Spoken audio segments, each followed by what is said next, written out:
Kick off the show here. We're agreeing.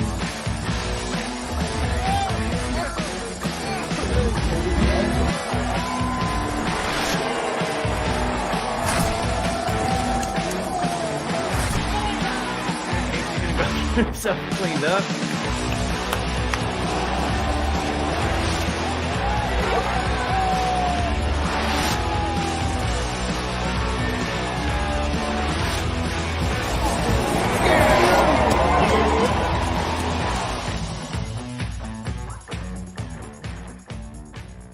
Alrighty, Bills Mafia. Welcome to another edition of the Mafia Cast. We are here live once again with my co-host Mike and Casey. How you guys doing today? Not bad, not bad. How are you? You're muted. Sorry, everyone. Mike had me muted. I told him to mute it. Don't blame me. Blame the tech guy. And he listened. Sorry for that. I'll take that one. It's okay. But not bad. Right. Busy day, man. Busy day getting here. We're glad to be here once again. You got better closer this time than you did last time. Last time it was literally the last minute. Yeah. We've got some stuff to talk about today. We went in last week. We kind of talked about some of the all-time greats in Bills history, and so we're going to kind of continue with that today. However, before we do so, let's talk about Damar Hamlin. Awesome news we got. Just makes you like really happy, just genuinely happy for the guy that, he's recovering so well that he's able to play professional football again, not just necessarily live a normal life, an everyday life, that like he can go out and play this physical sport, really the most physical sport in the world. Yeah. I was sitting here kind of listening to the news and that came up, and I watched the press conference, and it's an emotional thing, the whole situation.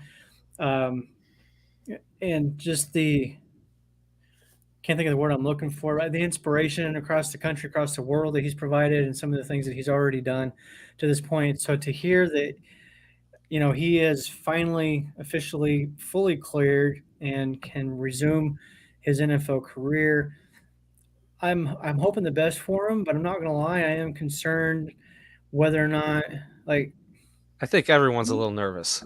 Yeah, you think about it, like you hear all the time, like with Tre'Davious White. He had an ACL, and there was a lot of talk about the mental hurdles of getting back out on the field after something like that. I can't imagine what Hamlin's going to feel the first time he walks out on that field, the first time he goes in and has to make a tackle. I can't even imagine what that. Couldn't imagine being in that position, right? Yeah. I was talking to my friend who's related to the Bills organization. He kept saying, like, subconsciously, he's going to be a step slower. There's no way that you're not going to be. He can think he's going as full bore as he was before, or even harder, but his body, like, just naturally might just let up a little bit. And not to say it's going to, but it's a very high possibility. Like, it's a self-defense mechanism. It's got to be always in the back of your mind, right? Yeah, absolutely. Yeah, I think after a little bit, after getting a few hits in and everything, I think he can clear that hurdle personally. But it kind of got me also thinking. Well, we've seen a lot of mock drafts.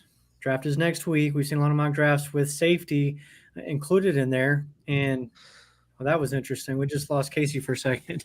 I'm You're good. We got you. Your screen was refreshing. But do you guys think that with the current safety room the way it is, and Hamlin coming back, are we good? Do we need to address safety in this draft? I think that the plan was like, all right, we could probably take somebody, at like pick 130, 137, somewhere around there later in the draft that we could groom into being another replacement, because nobody was sure about Damar Hamlin. But now that he's back, and us signing Taylor Rapp, we might be looking at like the two replacements for Micah and Jordan Poyer in a couple of years. I don't really see a world anymore since Poyer's return that Micah and Poyer ever don't play together. I think they're going to ride off in the sunset at the same time, and especially if they win a ring.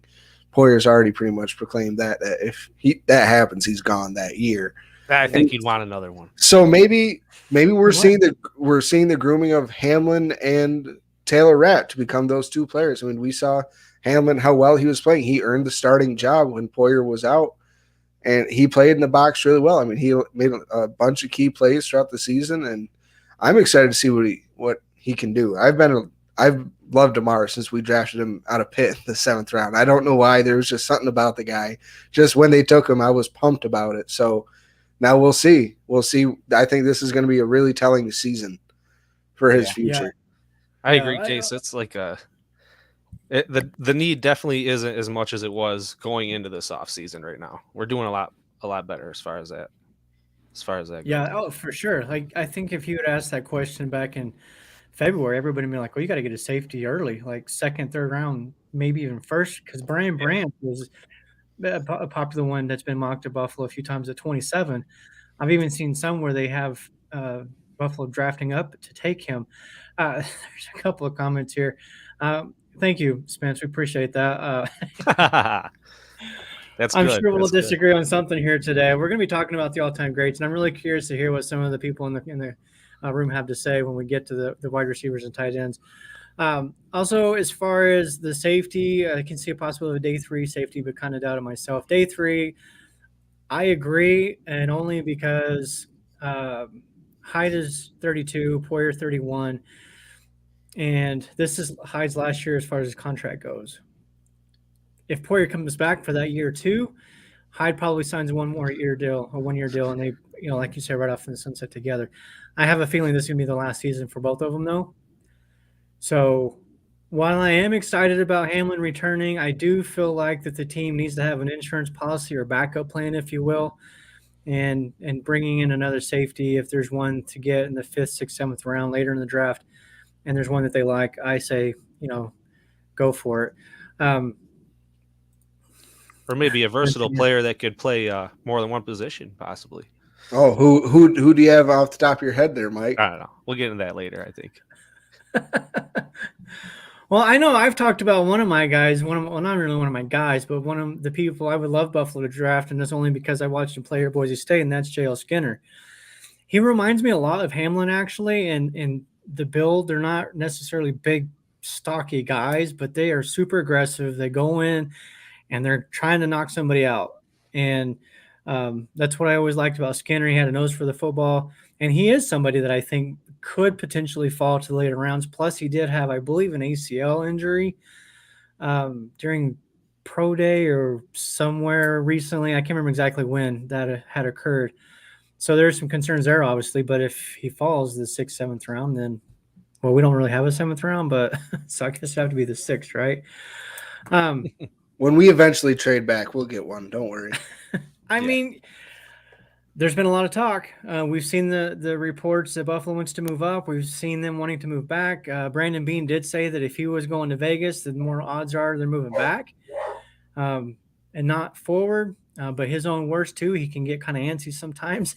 It'll be nice to get a couple quality picks, as opposed to just worrying about getting, hitting or missing, so to speak. And we're going to kind of do – so next Thursday, this little plug for next Thursday's show, we are going live, obviously at 5:30, 7:30 Eastern time.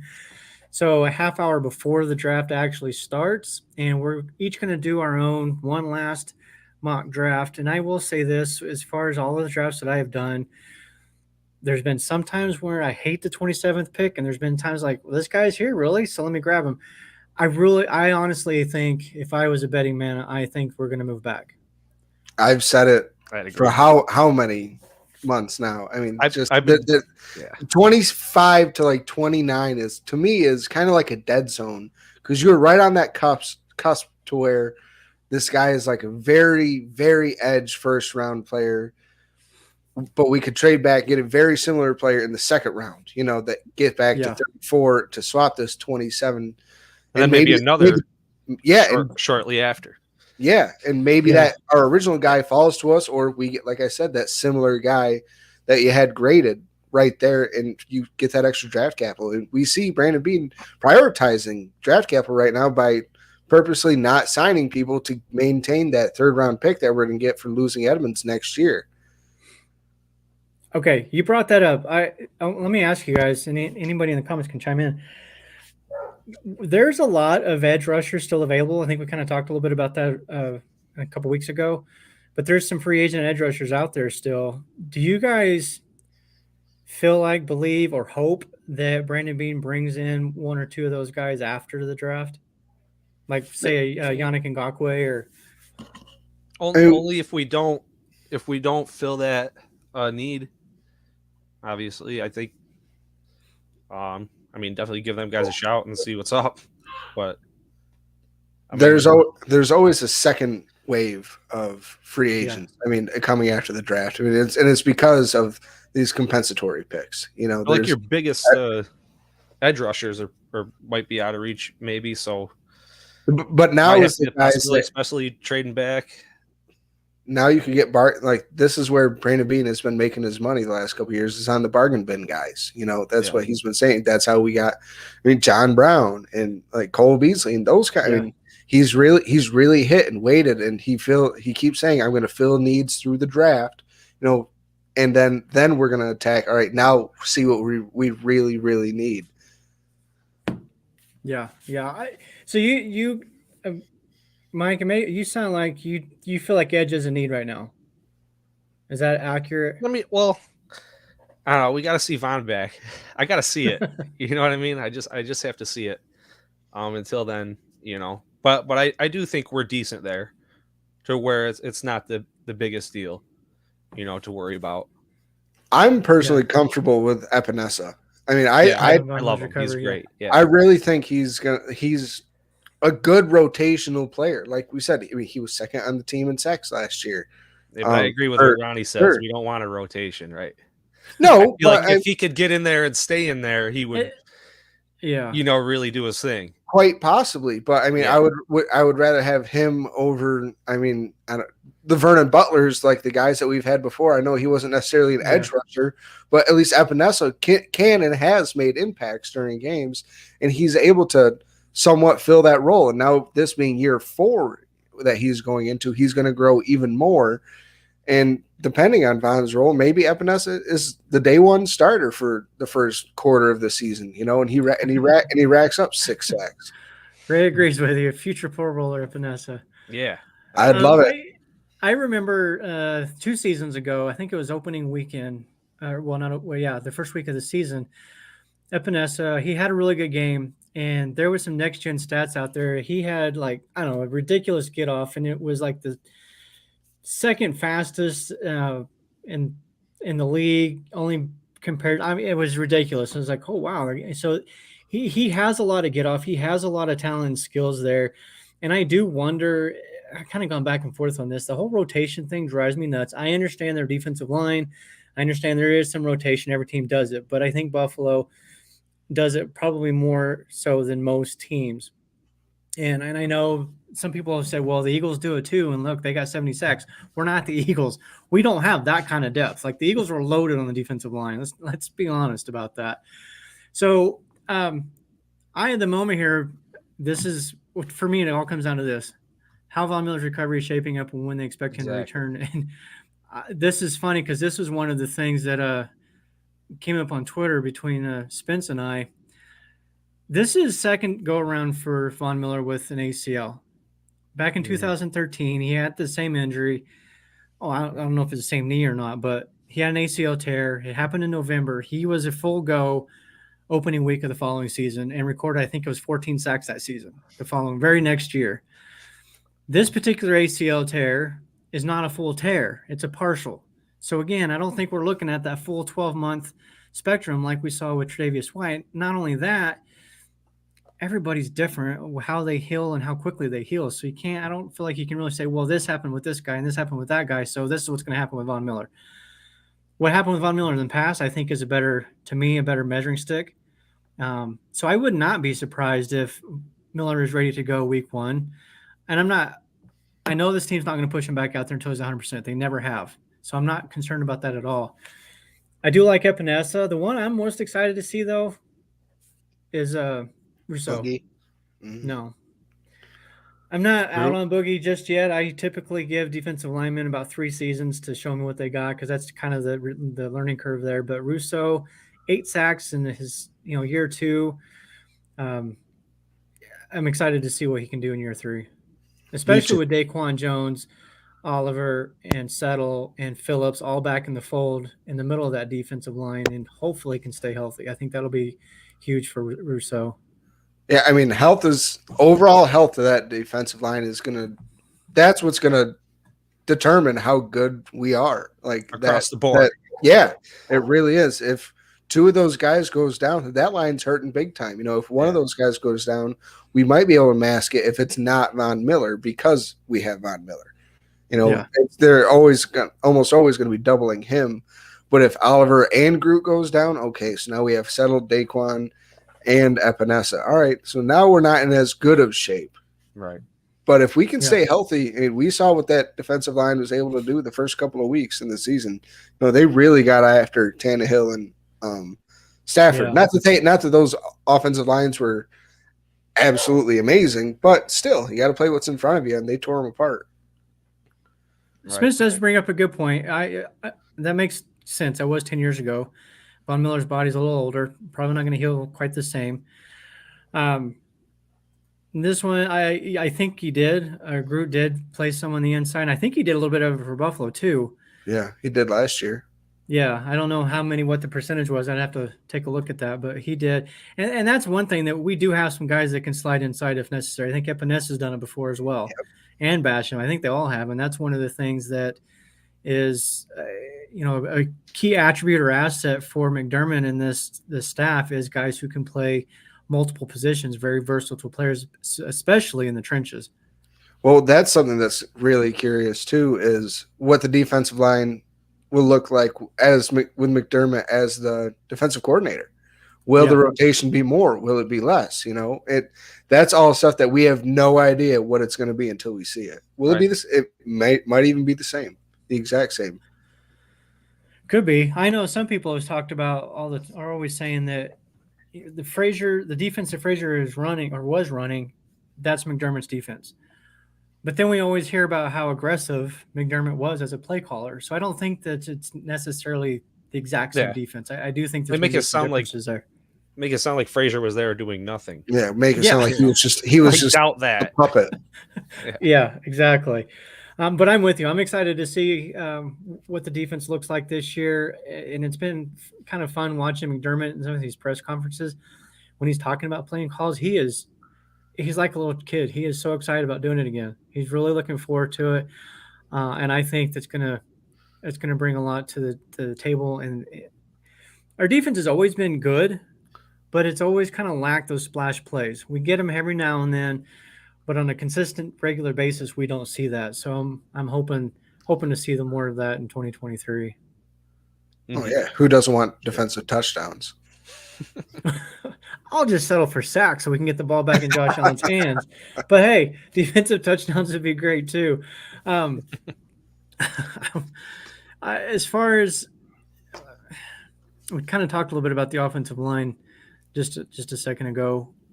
Let me ask you guys, as far as the offensive line, I've been tooting this horn all offseason long and said I'm going to die on this hill. We need to strengthen the offensive line. We need to do more. And I've heard a lot of people are like, well, we signed 2 guys in free agency, and then they just signed another guy, a 6'6", I think another guard. I can't remember the name. He's kind of an unknown. Hasn't really played a lot because of injuries and things like that. But do you guys think that for 2023, if the offensive line stays as it is now, we're going to assume that Montgomery takes over for Saffold? I guess it's up in the air whether or not Bates versus Edwards, whoever wins that battle, who knows? From what I've heard, they're very similar as far as like level of talent. But as it is right now, are you guys comfortable with the offensive line? Yeah, I'm a lot more comfortable than I was with it. But yeah, for sure. But we're talking about all these different positions now, and it's making me think, all the different options that would be available when we would just go best available. At 27? Unless there was someone we really wanted. 27 or somewhere around there. Yeah, not too far off. Yeah. See, I might be the wrong person to ask this question because a year ago, almost to this date, when we had signed Roger Saffold, I was like, offensive line issues solved. We are Yeah, good. right? Like, there is nothing wrong with this. Like, I was ecstatic, and we sucked. Like, it was bad. And so I was on I'm that boat too. There's a few tackles out there in the draft though that I wouldn't mind I'm first round. I'm still comfortable. Like I like Bates. I saw what Bates could do 2 years ago, and I think he could be very good. I saw what Singletary was able to do at the end of the year, what our offense was able to do at the end of the year, with him playing left guard and McGovern hopefully moving back to his natural right guard position. I'm like McDermott said he was going to, but we'll see. We're in April. But I guess I am comfortable because I'm willing to give Spencer Brown this next year. And McGovern, and I like McGovern. I like the trajectory he's on. Same as Bates. Dawkins is Dawkins. Mitch Morris is still one of the best centers in the league. If we added a tackle at 27, I wouldn't hate it. I would completely understand. There's so much talent, and if they're going best player available, and they think Anton Harrison's the 20th best player in the draft, and he's sitting there at 27, then yeah, take him. Let Spencer Brown and he fight it out, and at least we know we'll have somebody halfway decent on the field. Yeah. I traded back in my draft just as before the show was starting, and I'm looking at 3 of them right here, and I got I think I traded back for 29 or something like that. So you'll have your choice. All right, maybe. I don't know. See, I actually don't mind that, and I'm not crazy about trading out of the first round. And somebody else mentioned that here in the comments too about if the Bills trade back, it's not going to be out of the first round; it'll just be later. And I'm okay with that, depending on who they're trying to grab there. But you mentioned Mitch Morris being one of the better centers in football, and I don't know how he stacks up against the other centers. I'd have to look at it. But his PFF grade is not that good, 61.4. And I know PFF isn't everything, but when we brought in McGovern, everybody's like, oh, his run block sucks. Look at his PFF grade. It was very similar to Spencer Brown. You look at Mitch Morris's run block grade, 57.3. Again, not good. Even Deion Dawkins, as much as we all love him, he has moments where you're like, what are you doing? Or what are you not doing? Because you're not blocking. So I guess for me, I still want to bring in at least 2 more in the draft, 2 more offensive linemen, bring in another tackle, bring in a tackle that can play both sides. Somebody like what's the big one? Darnell Wright. That's the big name that's been popping up. Mm-hmm. He's played both sides, right and left tackle. If he comes in and he beats these guys out for the job, then he takes their job. And I'm okay with it. I love Spencer Brown.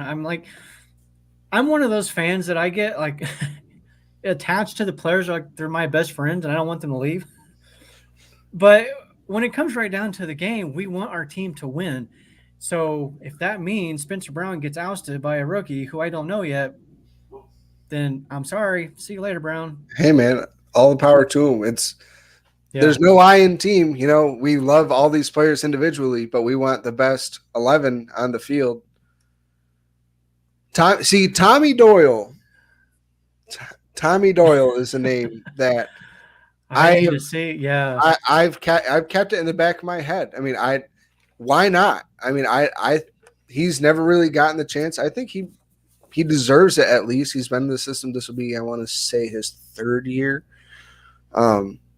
So yeah, he can't stay on the field though. No, I know he's been hurt, but I'd like to see him at least get a shot. Yeah, and I hope he does. And I'm sure he will. I think that almost to a fault, McDermott in the past has been, I guess, very flexible with his offensive lines with constant changes, trying to find the right 5. And that's kind of always been one of the things that I've always, I guess, held against McDermott in that way is how long does it take you to find the best 5? Like we're halfway through the season and we've had 8 different combinations now. I get sometimes injuries play a role in that, but if you can't figure it out through OTAs, the voluntary workouts, mini camps, training camp, preseason, who your best 5 is, I feel like there's a problem there. Maybe the problem is you're struggling with evaluating them, or maybe the problem is they're just not very good, and you're like, oh crap, what do I do? I mean, I think it would be the latter. I think it would just be they're all so similar and they all have their downfalls and doubts in all these different ways that it's like a pick your poison kind of thing, you know? Yeah. So Joe Tippmann would be a perfect backup center who will eventually replace Morris. I do agree that we need a center. I'd love to get a center in this draft. Yeah. But Ryan Bates has been a center. He's done that before. He could do Yep. it. So maybe he moves to center and we get a new guard in Osiris Torrance or one of these other guys. Or you draft like Andrew Voorhees, who's going to sit this year. You know, I that would make me so happy. Would be for us to get Andrew Voorhees just to let him sit for an entire year and learn just behind Bates and McGovern, and then let him and Bates kind of battle it out because McGovern signed for the next couple of years, and Bates's contract is starting to get to the point where we could cut him and not lose that much money. Yeah. We're already about halfway through the show, and we haven't even got to our all-time greats yet. Ooh. We haven't. Let's start with this one.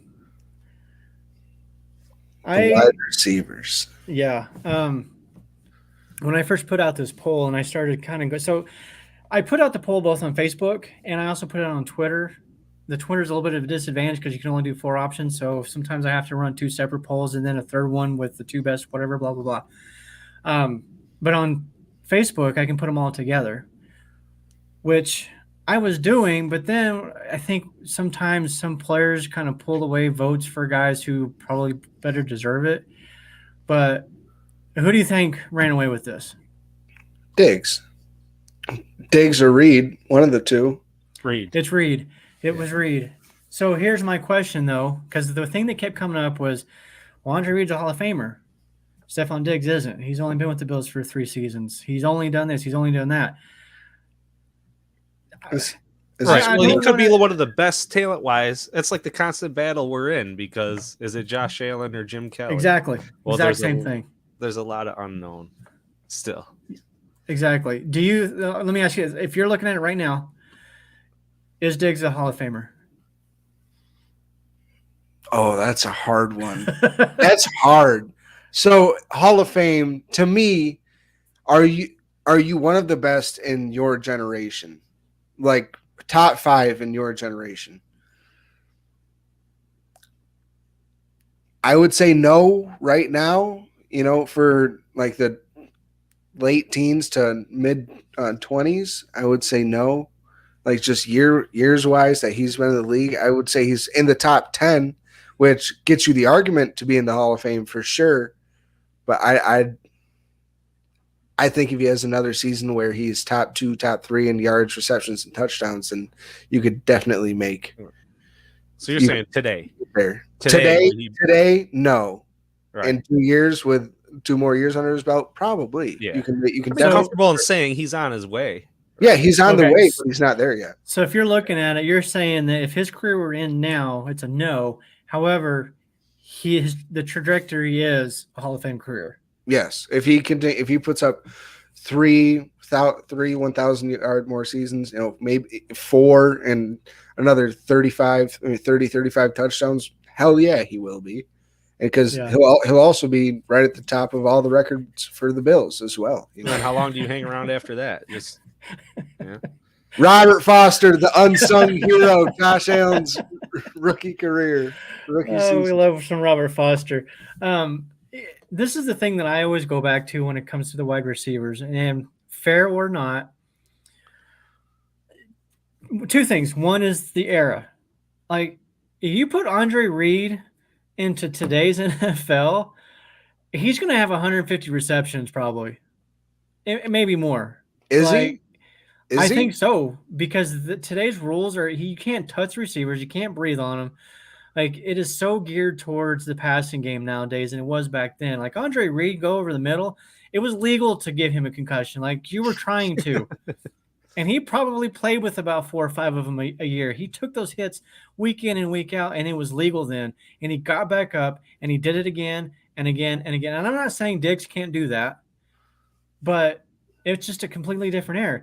And I do the same thing with quarterbacks. That's the reason why, like, if you like the discussion, the greatest all time in quarterbacks, Tom Brady, Joe Montana, Johnny Unitas. You got all these guys. The era that they played in is a real part of the discussion. You have to consider that. And when it comes to Bills all-time greats, one of the things that I always go back to is the quarterback play. I'm bringing this up because Eric Moulds, to me, purely as a wide receiver, pure talent, he's the best to ever play for the Bills. And I'm not counting Terrell Owens because he played one season, the latter part of his career. Um, yeah, so Andre Reed hands down, Diggs on his way, but still has to perform. Same thing, kind of what people have been saying. But yeah, here's one. Sam, thank you. Eric Moulds was a legend. Imagine what Eric Moulds could do if he had Jim Kelly or Josh Allen. Dude, you're telling me Eric Moulds is my first jersey. Like my first game against Kansas City, like Eric Moulds was it. It was he and Lee Evans, and I was like, we have the two best like wide receivers ever. Like I was so pumped, but we had J.P. Lossman and Trent Edwards throwing the football. You know, like you just said, imagine if they had the quarterbacks 10 years prior or 10 years later. They would set the world on fire. Yeah, it stinks that it gets they can get overshadowed like that, but. Right, and that's why when you're looking at any kind of a top 5, top 10, top whatever, it is difficult to compare players because who do they play with? This football is the greatest team sport on the planet. I know you got 9 guys on the field when you're playing baseball, but they don't really work in conjunction necessarily together. Like in the NFL and football, the game of football, if one guy's not doing his job, it makes it just ruins the whole thing for everybody else. And that's kind of one of the things that we'll talk about here when we talk about the tight ends, because we're going to hit them up here shortly. With the tight ends, it's even harder, I feel like, because I think, have been some good tight ends to play for Buffalo. Just what is the scheme? Who is the quarterback? Right. Yeah. Is it Moulds, Diggs, Reed, or Moulds? See, I like how it's Moulds and then everybody else. Yeah. I think for me, I would have to go Diggs or Moulds, Reed, then Diggs. This is gonna break my heart. Diggs would have to be established here longer to compete with Moulds, right? Yeah. Because there's definitely the debate. I mean, over Diggs is a better player. Diggs is over 5,000, has 5,000 yards less receiving. I mean, in his Bills career. Yeah. Right. But I'd say it's Andre Reed, Moulds, and then Diggs as all-time Bills. Yeah, you have to, because I think your tenure has a lot to do with it. And for sure. What Andre Reed was able to do. I mean, the numbers that he did put up. I mean, it counts for something. It does. And there was a moment there where he was, I think, number 2 all-time in receptions. So he's right up there. Here's a name in the comments that I want to mention because I did include him on the polls that I did, and Moulds, Reed, Diggs, those were the top 3. But Albert Dubinion, if you ever get a chance to go to YouTube and pull up some old 1960s film games, the quality obviously sucks, and they're just little blobs on the screen, but you can tell which one is Dubinion. He was so much faster and quicker than everybody else on the field. It was unreal to watch. Yeah. So if you ever get the chance, go check him out. It was pretty cool. And again, this is another guy though that played in an era they just didn't throw the ball much. It was all about the run game back then and defense. And because they threw their arm out at the steel mill earlier that day, dude. Exactly. Yeah, Reed's yard after catch on another level absolutely was. Like, he was so fun to watch. True. There's something you said something a while ago, Casey, that you mentioned the word generation, and it reminded me. I wrote this down actually when I first heard it. A couple of things I wrote down because I'm tired of hearing this. And this came up because somebody was talking about Bijan Robinson. Generational talent. I swear, if another person says generational to me, I'm going to freak out. Like, you can't have 33 generational players in a single generation. It doesn't work. And that term gets thrown around so much, driving me crazy. So I just had to go out on that little rant right there. So he's going to be the best running back ever for years to come. Is that what they're trying to say? Apparently, But they said that Wow. about Zeke. They said that about Right. Saquon. They said that about everybody. Like it's always the top running back. Oh my God, he's the best since Barry Sanders, and he turns out, oh, he's good for 4 years, and then he's gone. yeah. Well, and it's interesting to me that guys like we hear about Barry Sanders, Thurman Thomas, Emmitt Smith. Those are the big three back in the 90s. They all played for 10 plus years. So why is it today they can't play for more than 5? Like I've never really understood that. Why is the drop off so significant nowadays for running backs? And you go back to the 60s and 70s. Those guys played for 15 years. You tell me. I wasn't around for those days. Records being broken. They're constantly getting faster. Bigger, stronger. Yeah, bigger, stronger, faster. But should the running backs be getting bigger, stronger, and faster? They are. Oh. But I mean, like you said, in the 90s, the Bills had the heaviest line in football, but they had only 3 guys over 300 pounds. Dude, there's linebackers that are 300 pounds. That's what I mean. And those guys run as fast as the running backs. Pushing their bodies that much further. They all are great. These guys are legitimate freight trains. Not that they weren't back then. And I mean, they had a guy nicknamed the Fridge because he was so big. But everything's just bigger, faster, stronger now, and it's hard. It's just hard to keep up. You're just pushing their bodies to the limits. Yeah, and they're the smallest guys on the field. They're not going to last as long. I'm going to put this up on the screen, and I know it's probably going to fire up some people, but Yeah. I did not personally watch OJ play, so it's hard for me to compare. I did watch Barry Sanders play. I grew up watching Sanders and Thomas and Emmitt Smith, and I will forever, to this day anyways, go to my grave saying Barry Sanders was the greatest ever running back. True running back. Like Thurman Thomas did what nobody else was doing back then, and as far as the passing game and run game. But I will say this. I was on YouTube today, and I was searching through 1970s, and there are quite a few games available there from the 70s. So I am planning on spending my summer and watching some of those games because I do want to see some of these guys play. One of the polls that I ran this week, so I started doing the offensive line, right? And I got to, I think it was the guards, and now I've forgotten the name, and I wish I'd written it down. But I didn't include this guy on the poll, and he played in the 70s. He was part of the electric company, as they were referred to. And I kind of got roasted a little bit by a lot of the older fans. They're like, how do you not put this guy in there? It's like, sorry, I haven't heard that name before. So, and that's one of the reasons why I do this kind of stuff, because I get to hear about some of these players and can learn about them. So I'm going to go, like I said, I'm going to watch some of those games from the 70s and check them out. Was it Gazelle in the field, but something else? Yeah. We won't get into that. Jailbird. Barry used the field like a chessboard. He just the moves, the double cuts, or I don't even know what you call some of these moves that he was doing. And just shake. Barry Sanders was something else, man. There was one game that he was against the Bears, and he hits a simple run to the left, right, whatever, and he goes into this crowd of Chicago Bears defenders, and he disappears, and then the next thing you know, he's bouncing backwards and spinning, and he's out the, like, what? How? Where? What? He was so fun to watch. My God, the guy just never stopped going. Okay, hold on. Sarah, comment in. Is this live? Is this going, did this just happen? Look at that. Got some breaking news here. Do we have breaking news on the Mafia Cast? That's kind of crazy. 21 million. It is. Look at that. So that's a decent amount. That's awesome. Thanks for the info, Sarah. I haven't gotten that update. Look at that. So what do you guys think? I think it's great. I think he's one of the better kickers in the league. Yeah, for sure.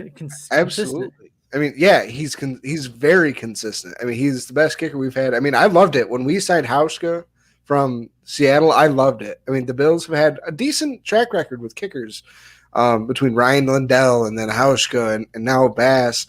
I mean, they've done a good job scouting these guys and bringing them in and retaining them. because all like Hauschka was here for a decent amount of years until finally his leg just basically gave out. Yeah.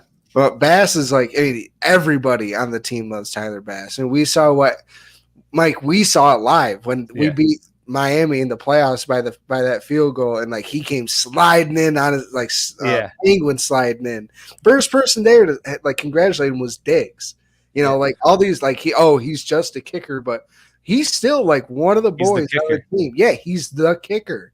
And I'm so happy that he's here for a long time. Yeah. So his last contract looks like it was like 3.5 over 4 years, right? Rookie contract. That's what I'm saying. Yeah. And he just, good for him. Really glad. I'm curious to see what this means for cap measures.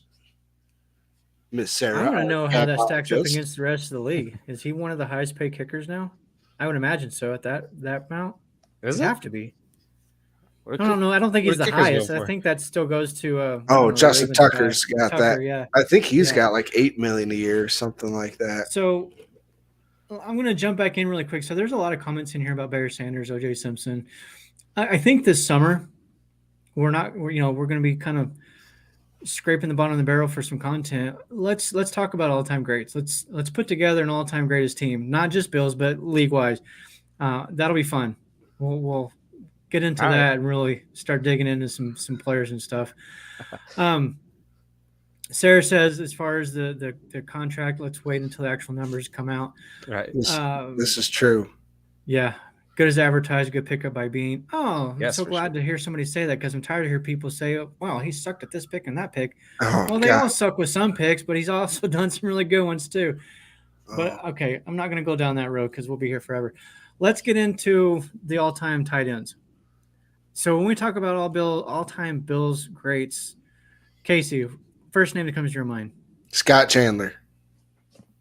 You stole it. We were watching the same games.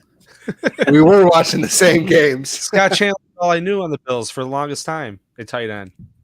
In same scenario as the other guys. Charles Clay. I mean, but someone who's like my honorable mention is Kevin Everett.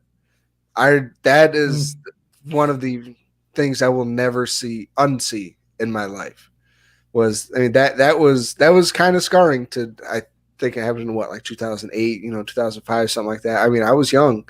So just to see that live, not necessarily understanding fully like what was going on in the field. And then when DeMar happened, I instantly had that same exact feeling again as I did back then. I mean, it was those two things have never happened before, and now they both happen to my team. Like that's that's where it kind of, well, this is part of being a Buffalo fan. We have the bad luck.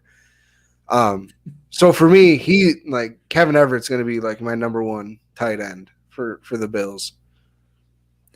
He was not even on my list as far as the polls go. The guys that I had on the list was Keith McKellar, which I hope everybody knows who that is. Dawson Knox, everybody knows him. Pete Metzelaars, we've already seen his name mentioned a few times here. Jay Ramirez, Scott Chandler, and Charles Clay.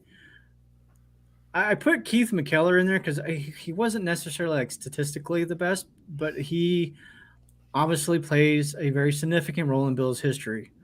The K-gun being named after him. So, really? Yeah, it's funny that Metz's name is coming up as much here in the comments. So you guys know I do the Ultimate Team on Madden, right? And they do have a Pete Metzelaars tight end gold 99 card for Pete Metzelaars. It's the first time they've ever done that. I was super pumped when I saw that come out. But he blew everybody away on the poll. Wasn't even close. On the Facebook poll, he got 76% of the votes. Yeah. Whoa. Yeah. Most career touchdowns ever. Yep. Wow. And guess who is second all time behind him in touchdowns? Tight end. Is it Knox already? Sure is. Wow. Really? See, that's no, and this is not a knock on Knox, but that shows how bad the Bills have been at tight end. I mean, it's totally a knock on Knox.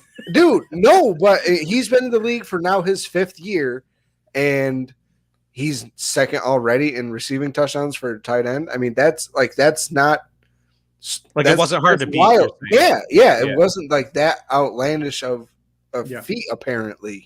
So how many does he have total? I mean, he could definitely be number one. He had 9.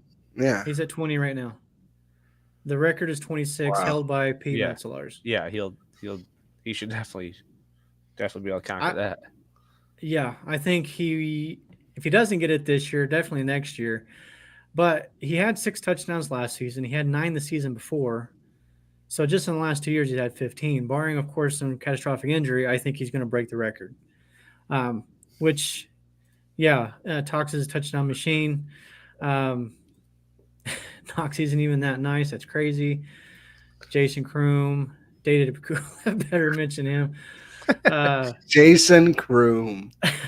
Yeah, we have a pretty tight end history. You have no idea how many times I saw that almost exact comment on this poll, but it's true. Like you were just saying, Casey. True. With Charles, when I was amazed when I saw like what Charles Clay was able to do in a Bills jersey, because I had never, even loving Scott Chandler as much as I did growing up, I never saw him play nearly as good as sometimes Charles Clay did until he dropped that touchdown against the Dolphins. But let's also look at this too. Like we're talking about the different eras. It's the same thing. The tight end just wasn't used the same way 30 years ago as it is today. Like it was another block.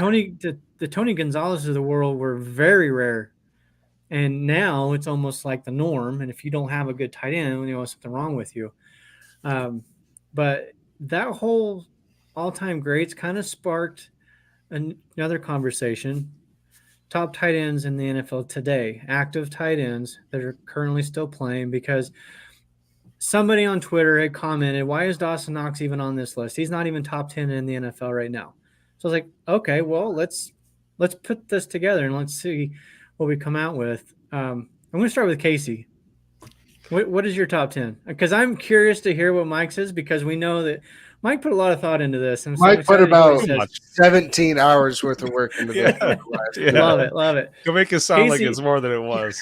Casey, on the other hand, was like 2 minutes later, I'm done. I got this. Most of my time was spent trying to figure out a way to really mathematical kind of guy. So how to spell it? I love it. How to spell Goddard.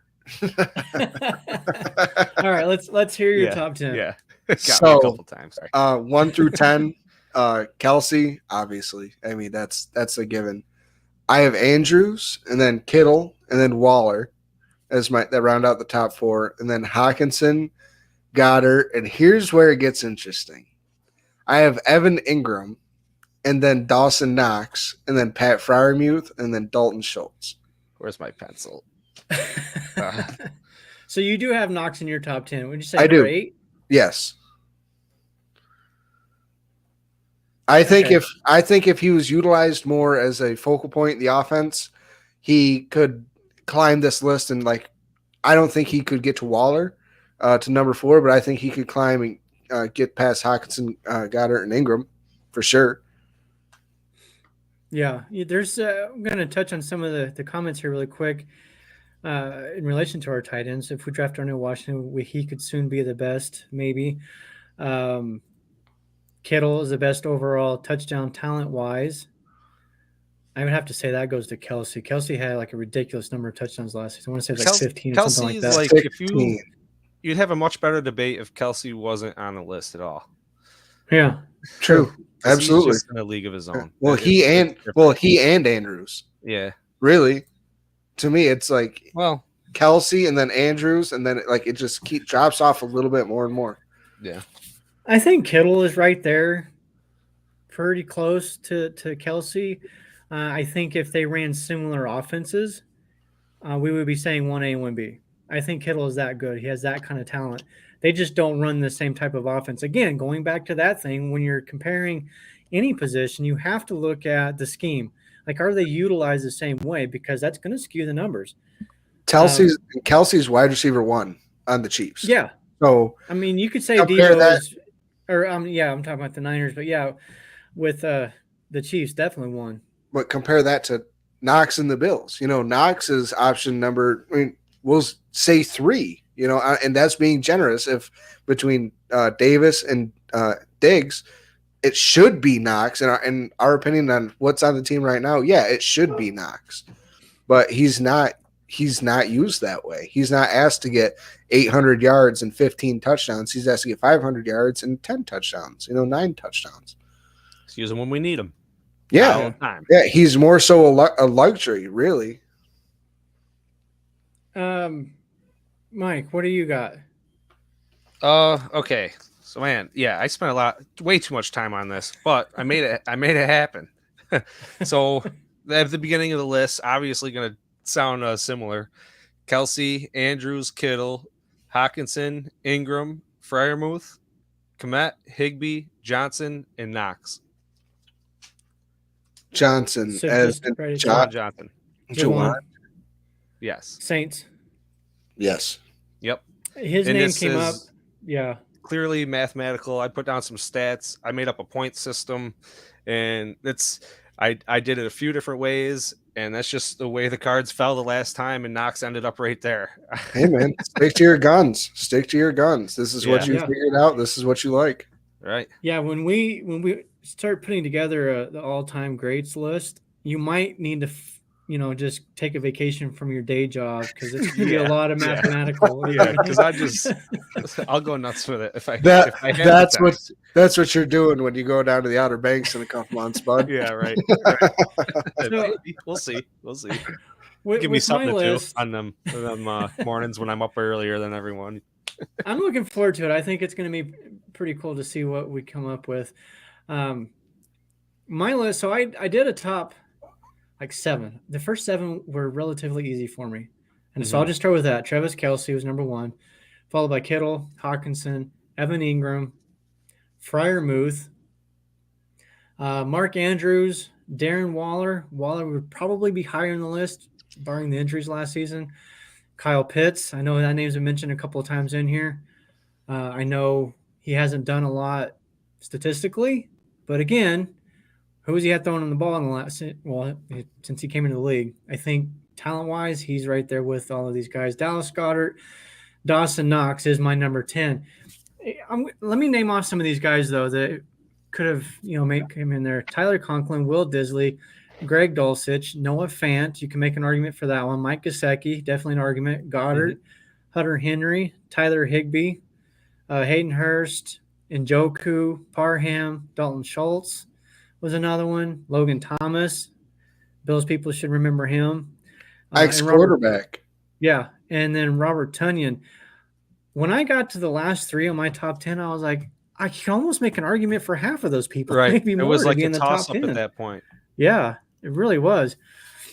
And then you guys mentioned like a couple guys that I very well could have had in my top 10, but they just didn't make it there. That would have pushed Knox out of the top 10 for me. Some reason with the point system, they didn't make it though.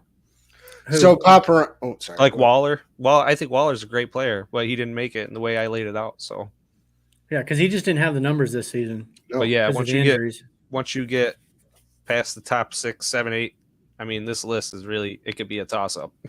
Absolutely. Yeah.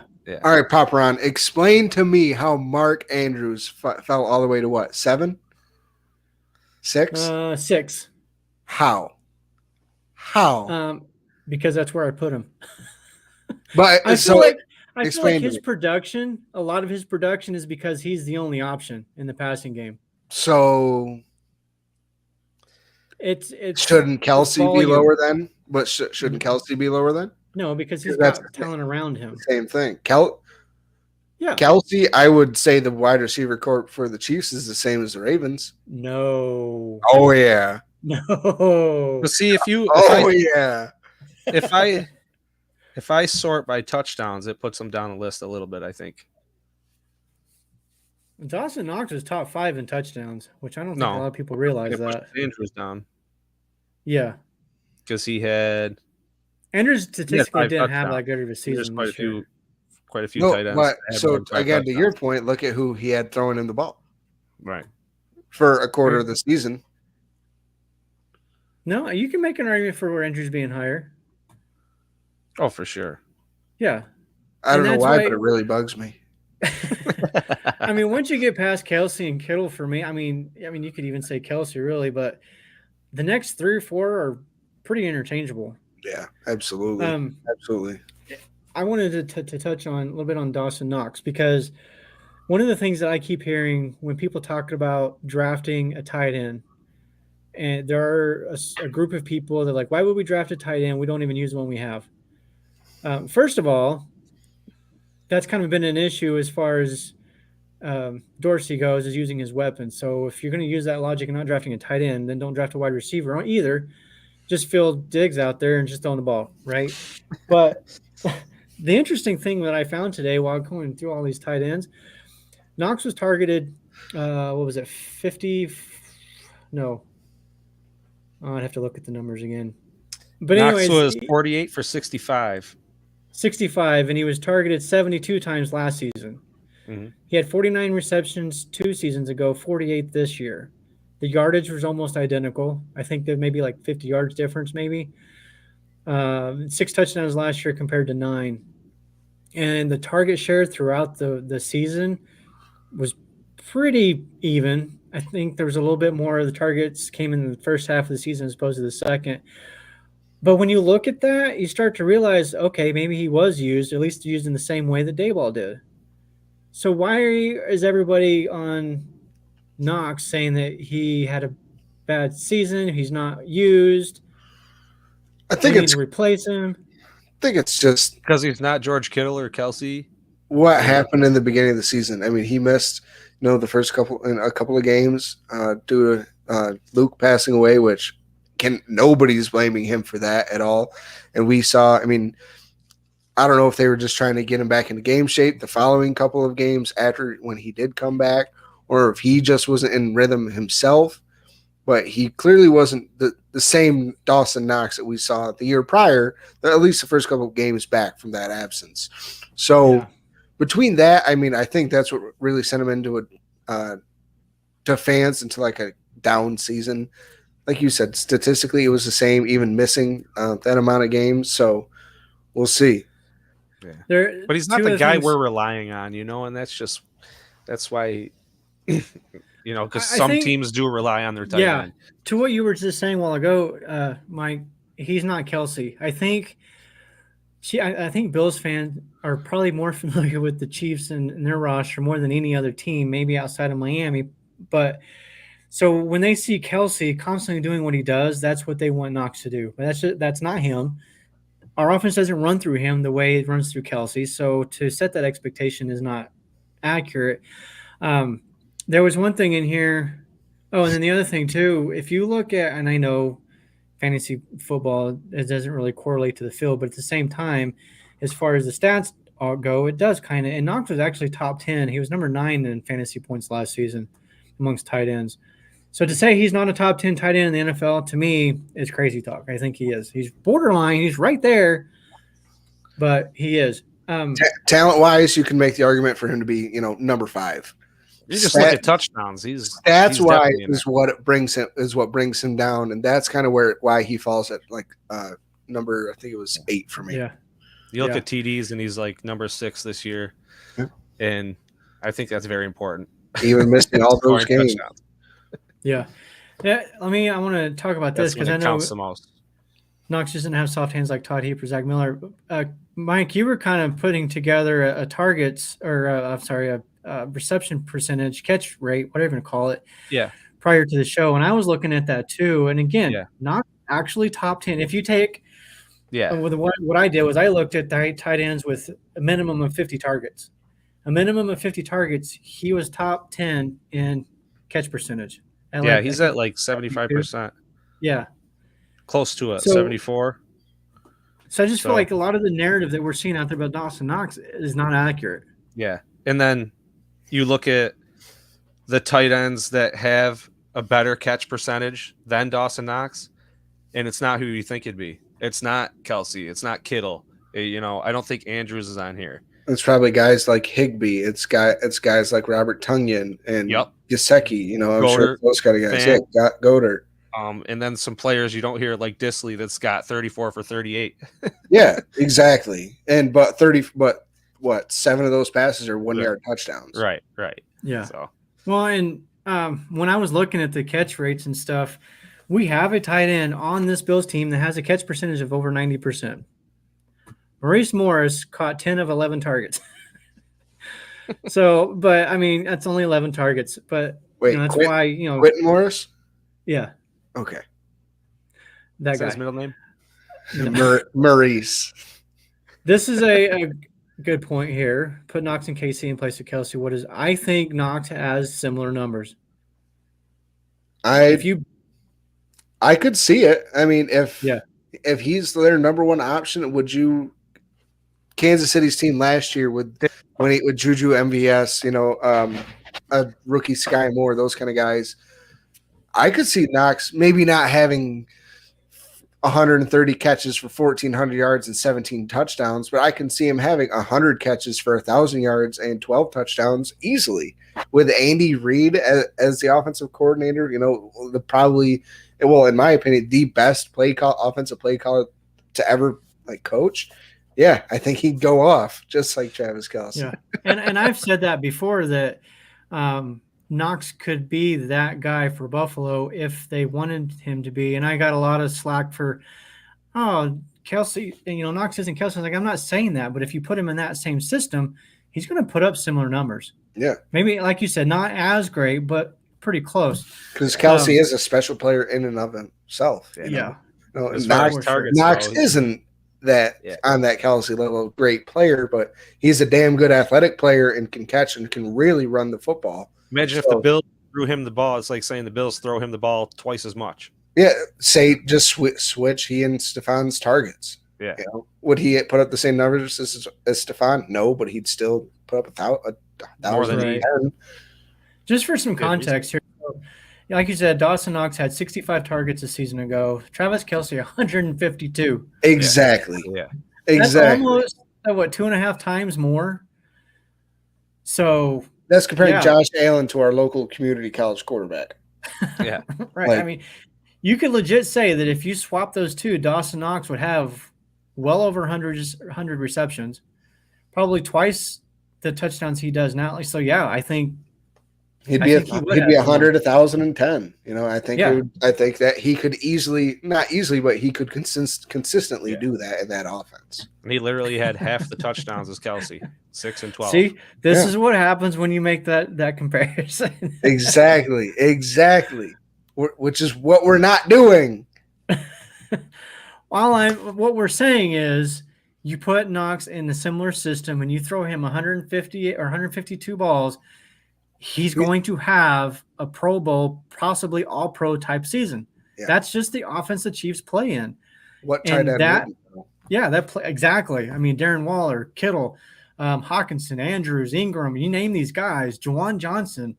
You throw them the ball 152 times, they're going to get 100+ receptions probably and well over 1,000 yards and double-digit touchdowns. That's a lot of what Kelsey benefits from. I'm not saying he's not great because, like I said, I do think he's the best in the league. But a lot of his numbers, I mean, it's volume. You can't argue that. Exactly. Yeah. So we are a little bit over time, but we're going to get out of here next week, next Thursday.